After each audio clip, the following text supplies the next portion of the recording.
संगति का जीवन में बहुत फर्क पड़ा करता है।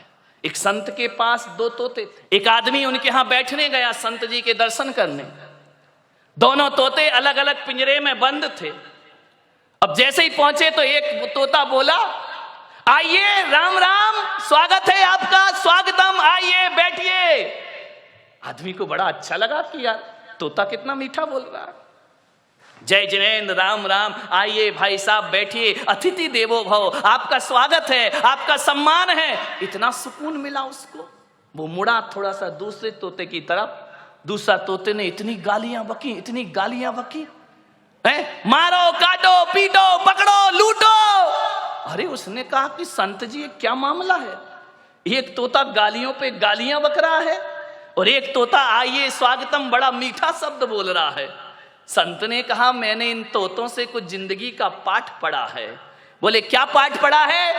बोले जब ये तोते पैदा हुए थे, एक तोता मैंने डाकू के घर भेज दिया था और एक तोता मैंने साधु के घर भेज दिया था। अरे जो साधु का तोता था वो कहता था राम राम तुम्हारा स्वागत है, और जो डाकू के घर पला है वो कहता है मारो, काटो, पकड़ो और लूटो। ये संगति का फल है। तोता तो एक ही है ना, किस घर में पड़ा है? एक बात याद रखना, भीलनी के घर में पड़ा हुआ चंदन तिलक लगाने के काम नहीं आता, चूल्हे में जला करके रोटियां बनाया करती है। ध्यान रखना, भीलनी के घर में रखा हुआ हीरे का टुकड़ा आभूषण नहीं बनता है, वो पैर घिसने के काम आया करता। कहां पड़े हो आप? चंदन पड़ा चमार घर, ध्यान रखिए, नित नित कूटे चाम। चंदन कहां जाना चाहिए? किसी पंडित पुजारी के पास जाए तो माथे का तिलक बनेगा, और ऐसी जगह चला जाए जहां रोज चमड़ा कूटा जाएगा। ध्यान रखिए, सोचना है आपको, आप कीमती हैं, आप महत्वपूर्ण हैं। दोस्ती को ध्यान में रखिए, किसके साथ आपका उठना बैठना है। एक बात याद रखना, मैं खाने में बैठकर दूध पीना खराब है। ध्यान रखिए, मैं खाने में बैठकर दूध भी पियोगे तो शराबी का दर्जा मिलेगा तुम्हें, इतना स्मरण रखना। और संत के दरबार में पानी भी पियोगे तो पानी नहीं, अमृत और आशीर्वाद का नामों से दिया जाता है, अमृत पान हुआ करता है।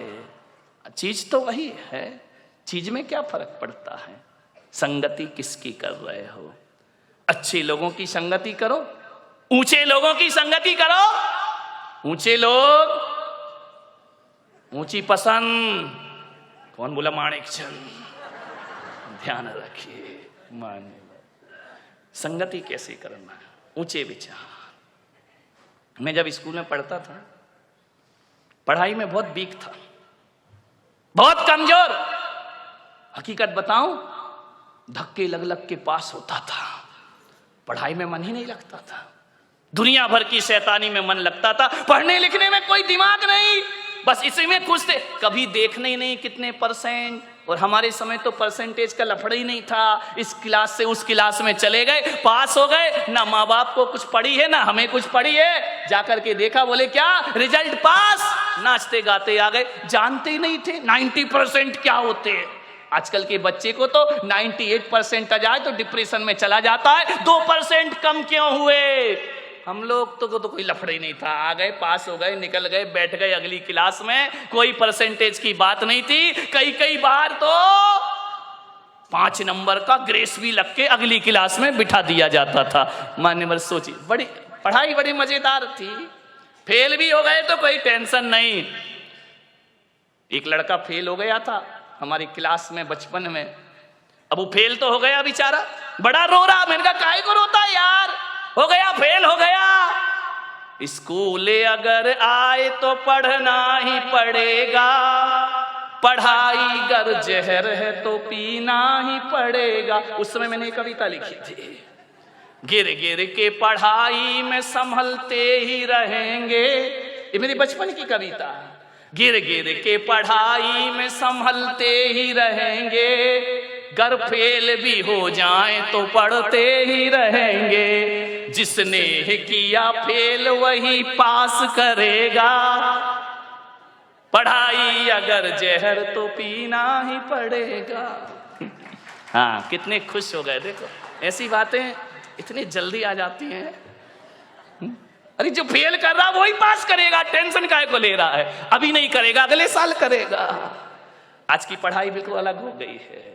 ध्यान रखना, मैं पढ़ता था, पीछे की लाइन में बैठता था, मेरे नंबर कम आते थे।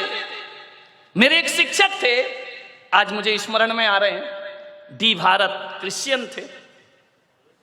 वो मुझे बहुत प्यार करते थे बचपन में। वृद्ध थे, रिटायर्ड होने के बाद भी वो स्कूल पढ़ाते थे कि मैं सरकार की पेंशन जो मिलती है ना, ये फ्री में नहीं खाऊंगा, जब तक हाथ पैर चल रहे हैं स्कूल रोज आऊंगा। ऐसे वह शिक्षक थे। उन्होंने एक दिन मुझे बुलाया कि इधर आओ, तुम देखने में तो बड़े अच्छे हो। उस समय तो मैं अच्छा ही था। क्यों अभी गड़बड़ लग रहा हूं क्या? ध्यान रखिए। उन्होंने कहा इधर आओ, तुम पढ़ते लिखते क्यों नहीं हो? मैंने कहा पढ़ता तो दिमाग में कुछ नहीं चढ़ता है। बोले नहीं चढ़ेगा। मालूम है मेरी संगति खराब थी, गलत लोगों के साथ पीछे की सीट में बैठता था, मस्ती करना, टीचर पढ़ा रहा है एक दूसरे की छेड़छाड़ करना, टीचरों के नाम रखना उल्टे सीधे। अब स्कूलों में तो यही होता है, और क्या करोगे? उनको चिढ़ाना, उनकी नकल करना, वो चले गए तो ब्लैक। मान्यवर मुझे नहीं मालूम था उस समय, तो मुझे मजाक लगा कि क्या बकवास कर रहे हैं। 1 साल 2 साल जब मैं आगे की सीट में मैंने बैठना प्रारंभ किया, मेरे दोस्त थे अच्छे, उनके नाम मुकेश, प्रशांत, ये सब मेरे छोटे छोटे दोस्त थे, साथ पढ़ता था। वो क्लास में अव्वल दर्जे में पास होते थे। मान्यवर जो 3rd डिवीजन में मैं पास होता था, पासिंग मार्क, उन लड़कों की संगति करी, मेरे 60% नंबर आना प्रारंभ हो गए। क्योंकि वो लड़के मौज मस्ती नहीं करते थे, वो करते थे समय पर, लेकिन पढ़ाई के समय पढ़ाई। उनके साथ रह रहकर मैंने पढ़ना सीखा। मैं कहता हूं कि 2-3 साल की उस साधना में मेरे क्लास में अच्छे नंबर आने लगे। मान्यवर जिन लोगों के साथ जैसी संगति वैसी मति, ध्यान रखना, जैसी संगति करोगे वैसी मति हो जाएगी। आज मैं जो कुछ भी हूं, आज मैं बोल पा रहा हूं, मैं महाराज भी बन गया तो मुझ में इतना दिमाग बुद्धि नहीं थी, आज ईमानदारी से स्वीकार कर रहा हूं।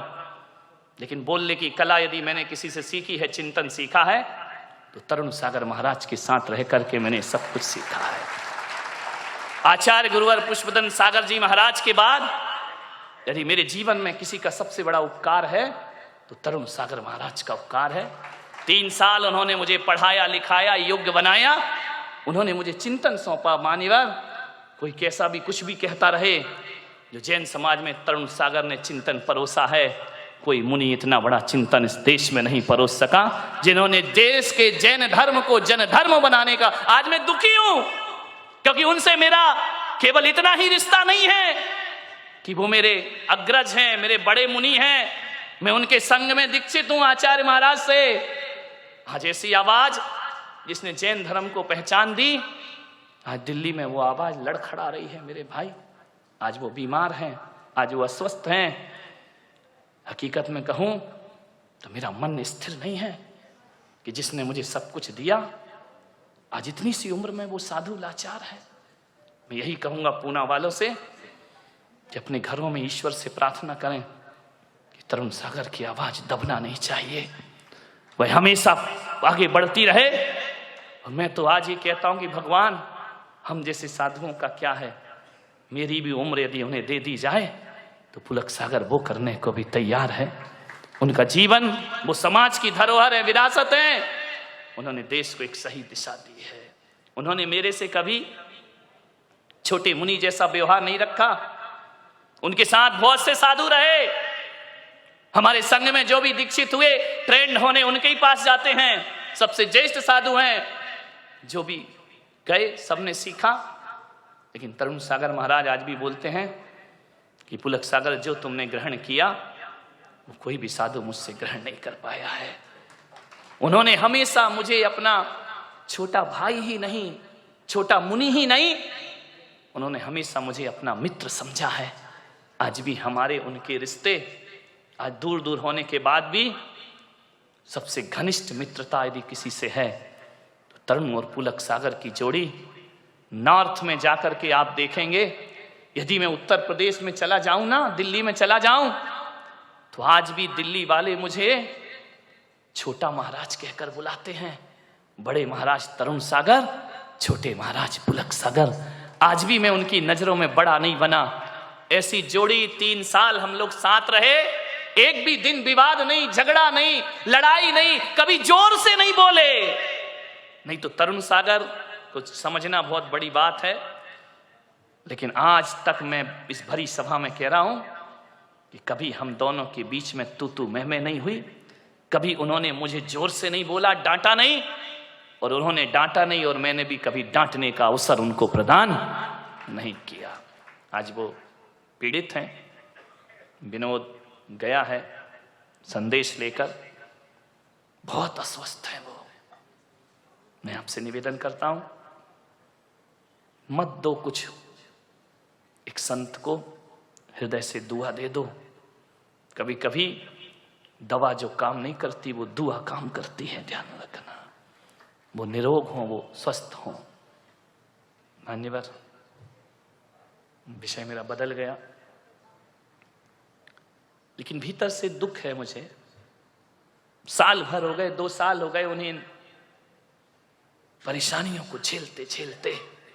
यहां से भी गए थे तो बीमार ही थे। खैर, मैं इतना ही कहूंगा कि जिंदगी में दोस्ती हमेशा याद रहती है।